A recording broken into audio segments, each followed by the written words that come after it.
Before you go, I have to get your thoughts on Hezbollah's humiliation. It appears to be some of Mossad's most creative work, and predictably it's been attacked by many so-called progressives in the West who are calling the pager plot an act of terrorism. How do you see this? I would have thought it was a very targeted attack to try to minimise casualties amongst non-combatants. Yeah, I mean, whoever did it, and we should add, I mean, it obviously looks like it was the Israelis, but I mean, Hezbollah have quite a lot of enemies, not least in the region. They've managed to destroy Lebanon since the 1980s, a once really thriving country.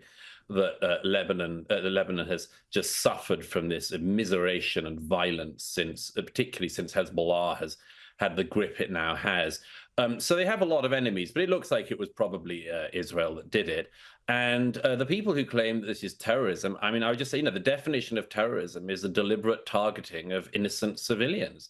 This is exactly the opposite of that. This is the deliberate targeting of Hezbollah terrorists in the most targeted, precise, and somewhat personal way imaginable.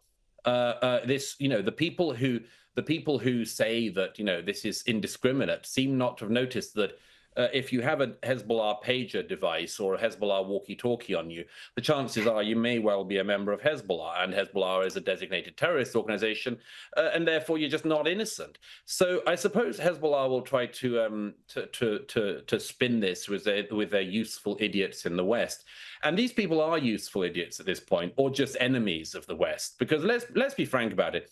If you're the sort of person, as the people sort of howling about this on social media and on some of the newspapers in the last couple of days have been doing, if you're one of those people howling about this, you can guarantee that the same people who are howling about any collateral injuries in any targeted strike, for instance, in Gaza or southern Lebanon in the last year or in recent years, you can be guaranteed of that.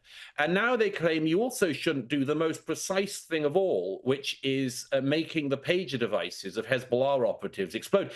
These guys should just come out and say it, which is they want Israel to be destroyed. They want Hezbollah and Hamas to win. They're on the side of the jihadists. Why don't these people have the guts to come out and say it? Because Israel can do nothing from including the most targeted operation without these people saying that Israel shouldn't have done it.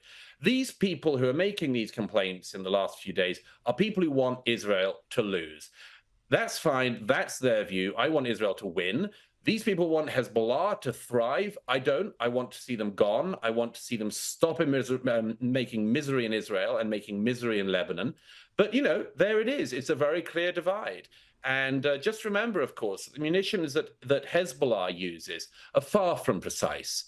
And when they throw hundreds and hundreds of rockets, unguided missiles, and others into Israeli territory, it has consequences like killing a dozen Israeli Druze children whilst they're playing football. So I take the Israeli targeted strikes on actual Hezbollah terrorists over Hezbollah killing innocent children playing football any day.